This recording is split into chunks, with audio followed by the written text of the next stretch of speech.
Hi, I wanted to talk about how God has set the bar pretty high of what it means to be a decent human being. And He sets the rules. He's the one who created all of us, who created heaven and earth, who created morality, who created a conscience. He's the one who sets the standards. Man does not set the standards, God does.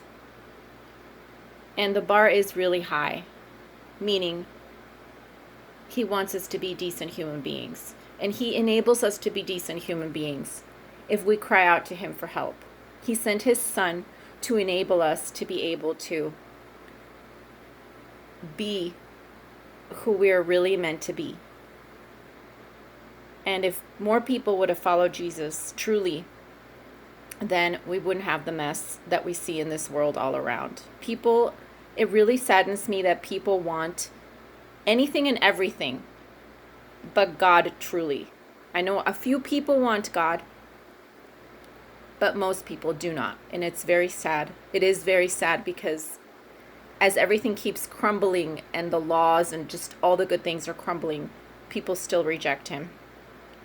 I want to say that, yes, of course, murder is wrong. But sexual impurity and all the filth that there is all over this world with sexual immorality and impurity is destroying and does murder people as well, because it corrupts people and it dulls their soul. And purity is really important. And we don't get to make up the rules. God makes up the rules, okay?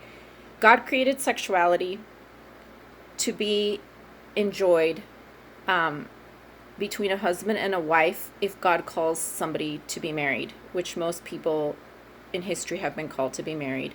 But some people are given the gift of being single. And the context for healthy sexuality is within a husband and a wife in marriage. And that was created by God. Everything else outside of that is corrupt and filthy because it's like a violation against your own body. And therefore it hurts your soul as well. And yes, the bar is set really high of what it means to be pure and holy. But Jesus enables us, if we trust Him, to be transformed, to be who He wants us to be. Honestly, it is really grievous how much sexual immorality there is in the world, and that's one of the reasons the wrath of God is coming. So if you don't think you're a sinner, you think you're a moral person, but you tell dirty jokes, you're not as moral as you think you are. God can forgive you, but you need to repent and come to Jesus. I just see so much moral filth, and it is really sad. And I don't only want to make videos when I'm sad. I try to share songs and things. I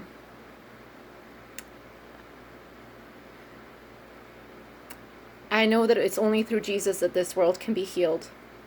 There's so much hatred for the things of God when He's the only healing that can happen, and He's the one who gives life and happiness and joy. So hear His plea. And what else did I want to say? That there can be no love, true love, without purity. Also, it gets tainted. It gets tainted, and then people get addictions because they want to fill the void. So they get addicted to inappropriate things or things that are harmful, like certain drugs or substances or things that are harmful. And this was not God's intent. So I hope this reaches somebody. I felt really led to make this. These are days of sadness, but God gives strength to those who seek Him, like I said in my last video. So anyway, that's all I wanted to say for now. I hope this helps someone. Thanks for listening.